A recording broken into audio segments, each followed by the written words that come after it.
Okay then, Raiders, we are back and we've got loads to go over today as we've just received a brand new hotfix removing the new console command. This is an interesting one. If you don't know what this is, well, this is going to rectify a lot of problems over on PC. We've also got to talk about some changes that are going on with the SteamDB right now as a trailer's been removed and they've left a screenshot behind. So, well, we're going to show you that as well and I want to find out some help from you guys. Not only that, but we've also got to take a look at a few other things floating around on Reddit right now as a conversation has appeared over on Discord. It's an interesting one indeed. If you haven't already, smash that beautiful like button and subscribe with post notifications turned on. It'd be greatly appreciated. Make sure you check out our incredible sponsor, GamerSubs, the company that offer esports athletes and gamers alike with the most effective and healthy energy drink option. But not only that, we've just released our brand new mode, the Gamer Aid, which is the creatine and hydration blend that you guys will need to keep your gaming at top performance. Link in the description. Use code CloudPlays at checkout for a cheeky discount. And if you want to get involved with our giveaway, it's very, very simple. We're giving away a copy of the game, or if you've already got it, we'll replace it with Raider tokens. And all you got to do is head down to the comments and put in any coloured love heart you like, and it'll enter you in. We're going to be announcing that on hopefully the update day on Tuesday, with that coming in a brand new update. Let's dive on into the game and see what's happening right now inside of Arc Raiders. So starting off, for those of you guys who do not know, we have obviously got some big talk around the dev console situation that was turning the game into this really weird over gamma big movement with a ginormous field of view. Essentially got rid of all of the effects inside of the game, meaning that you could see absolutely everybody inside of the game all the time. It was just absolutely ridiculous and it was so damn stupid. I don't know why you'd want to play Arc Raiders like you were playing it on a PlayStation 1, but just this morning, CM Lily states that the team are working on a fix. Not only were they working on a fix, but they'd smashed a fix out of the park. As just 2 hours later, just now, Embark Osen has stated that Raiders, we have just pushed a hotfix removing the new console command. This feature was never meant to be player-facing. We're continuing to investigate related reports and may take action where appropriate to protect fair play and the integrity of the game. As always, thank you for your reports and I'll see you topside. Now, not only is that incredible that they've taken away the new console command so that you obviously can't alter that and no longer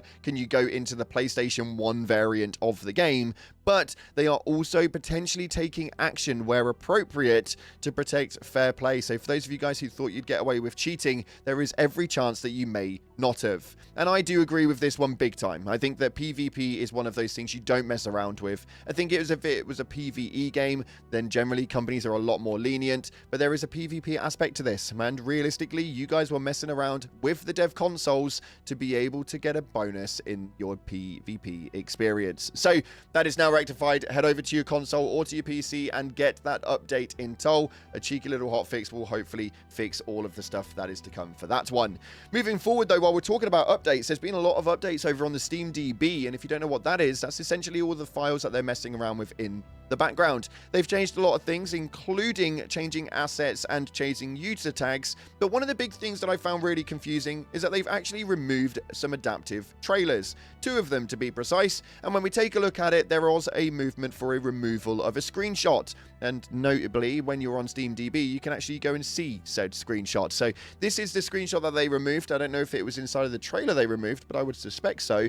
I don't know where this is from, and I can't seem to figure it out. So if you guys have got any tinfoil hat movements on where this screenshot has come from, please do let me know. Maybe I'm just having a blonde moment and this is from a really well-known trailer inside of the game. No idea. But nonetheless, that is now removed. And fingers crossed, so are some other things. As people have been posting up over the last 24 hours stating that friend requests have been coming through from RMT sites and people are getting really tired of it. I don't know how they're getting away with putting a whole website as a username, especially one that is an RMT website, pushing some sort of like purchases for the in-game, out-of-game, and we all know how Embark feel about that, but that is something that we are having a problem with as of right now. If you guys are having this problem inside of the game and you are getting those friend requests come through, then please make sure that you are putting in those reports. You can simply just send a report on that person and put in there that it's obviously a part of an RMT third-party website.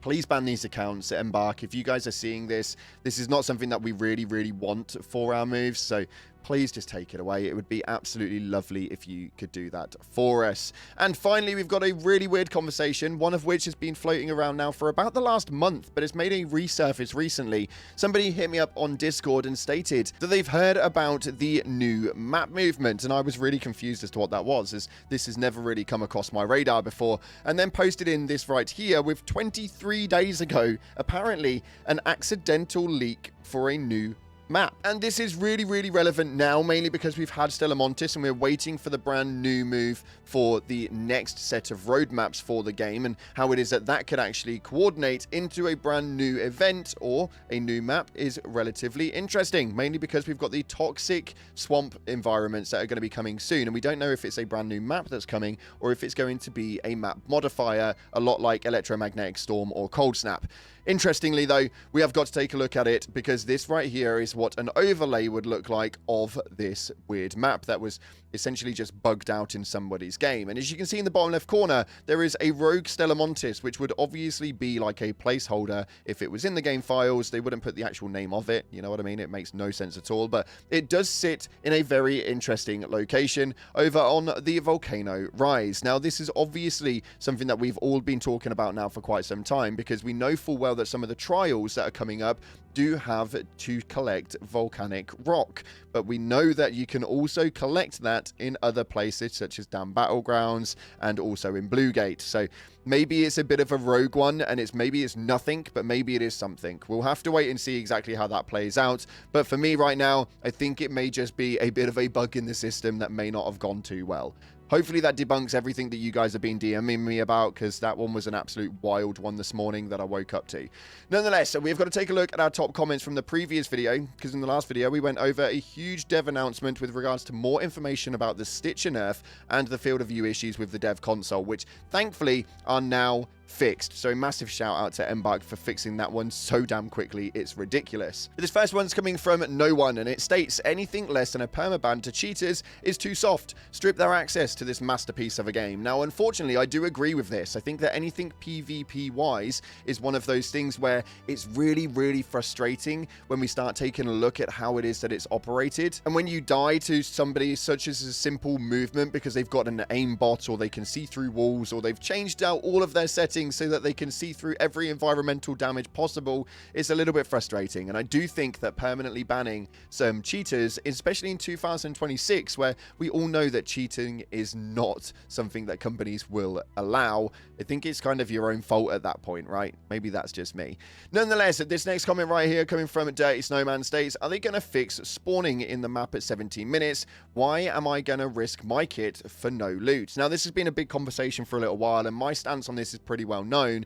I essentially just think that if you're going to be put in at 17 minutes, the only people that should be put in at that time should be somebody who has like a free kit or no kit at all, not somebody who's got a fully loaded out, fully spec'd out kit loadout to be essentially going in to risk just trying to get to an extraction. Because most people know that at 17 minutes, majority of the map has already been looted, and you're kind of left with not really a lot at all.